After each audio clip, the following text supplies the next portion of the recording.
Hey, welcome back to the FAQ Shack. This is the show where we get to the bottom of the questions you're most curious about. And today, oh man, we're diving into a big one. We're talking about one of the most sinister corporations in video game history, Vault-Tec, from the Fallout universe. See, on the surface, they pitched this grand plan to save all of humanity from nuclear fire. But the truth is so much darker. And we're only talking about this today because of a fantastic request from a listener. So a huge shout out to Wasteland Wanderer for this topic suggestion. And hey, that's a reminder for all of you. If there's a tangled story or a piece of lore you want us to unravel, just drop it in the comments. We genuinely read every single one. All right, let's just rip the Band-Aid off and get to the heart of it. When the bombs fell in the world of Fallout, thousands of people sealed themselves away in these massive underground shelters called vaults. They were promised safety, a future, but what they got was something else entirely. And that brings us to the big question for today. Were these vaults really built to save humanity, or were they built to study it under the most insane conditions you could possibly dream of? To really get the deception, you first have to understand the lie. And Vault-Tec's public image? It was perfect. Their whole mission was summed up in their slogan, revolutionizing safety for an uncertain future. I mean, who wouldn't sign up for that?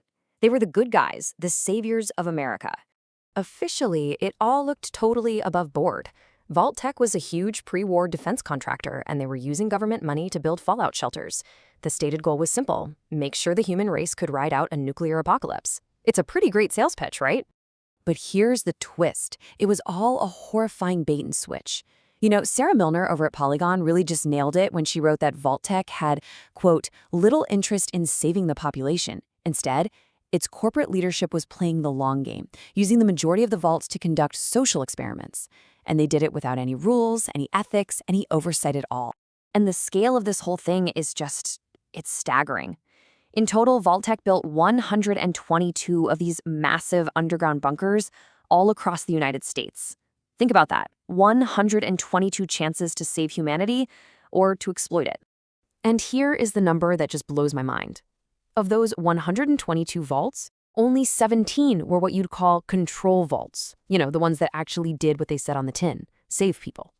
That means a whopping 105 vaults, the vast majority, were secretly designed from the ground up to be twisted, unethical social laboratories.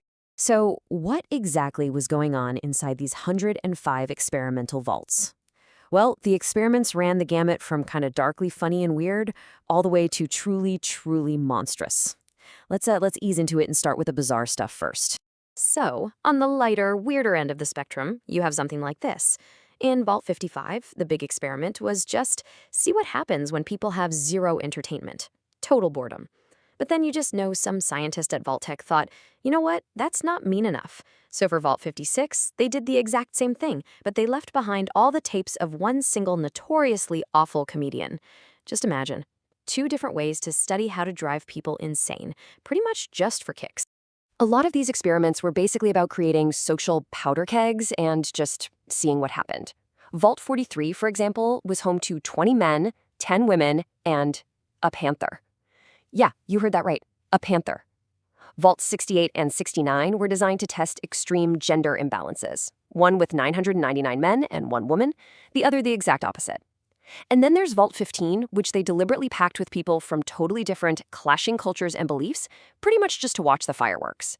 But things escalated really quickly from just weird to purely psychologically cruel. In Vault 11, the residents were told they had to sacrifice one of their own every single year. The twist? It was a lie, a sick test of their morality. In Vault 95, they gathered a community of recovering drug addicts, and then, after 5 years of them being clean, a secret stash of drugs was unlocked. And in Vault 106, they didn't even bother with a complex setup, they just pumped psychoactive drugs into the air supply 10 days in and watched the chaos unfold. And then you have the vaults that stopped pretending people were even people. They were just lab rats. The door on Vault 12, it was built not to close properly, deliberately exposing everyone inside to radiation so they could study the effects. The residents of Vault 87 were subjected to the forced evolutionary virus, which grotesquely turned them into super mutants. And in Vault 111, the residents were promised salvation, but instead they were frozen solid, not to save them, but to be studied like bacteria in a petri dish. So when you're faced with all of this horror, it's totally natural to wonder which one was the absolute worst. And that's the exact question that popped up in our listener mailbag as we were putting this explainer together. So this question comes to us from vault_dweller_77, and they ask, with so many horrible experiments, what's the absolute worst vault you know of? And that is a tough question. I mean, how do you even begin to rank this level of evil? But for my money, I think there is one clear, horrifying answer. The answer is Vault 75. And this is pure nightmare fuel. It was built underneath a middle school. When the bombs fell, the kids were separated from their parents, and the parents were immediately executed. The children were then raised in a brutal regime of physical and mental torture, all to create a refined gene pool. If they failed the tests, they were killed when they turned 18, and if they succeeded, they were also killed so their genetic material could be harvested for the next generation of prisoners. There was no winning. There was no escape. All this elaborate, sadistic cruelty just begs one single, massive question. Why? What could possibly be the motivation? Well, it was never just about gathering data. It was about power. It was about seizing control of the future. And here's the final piece of the puzzle. Vault-Tec wasn't acting alone. This whole insane vault experiment was part of a master plan they cooked up with the Enclave, what was left of the corrupt pre-war U.S. government. They weren't trying to save America, they were trying to hijack it, to perfect it for their own twisted return to power. And you can really see their whole plan broken down into 4 key steps. First, study humanity. Learn how people act under every kind of stress you can imagine, so you can learn how to control them. Second, develop new tech.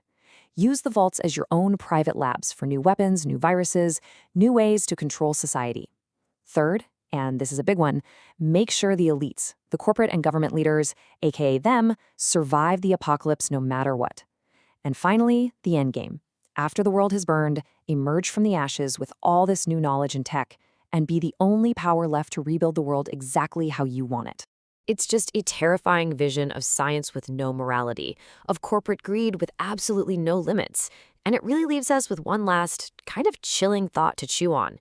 In our world, a world of massive corporate power and incredible technological overreach, how far are we really from building our own kinds of vaults? Thanks for joining us in the shock.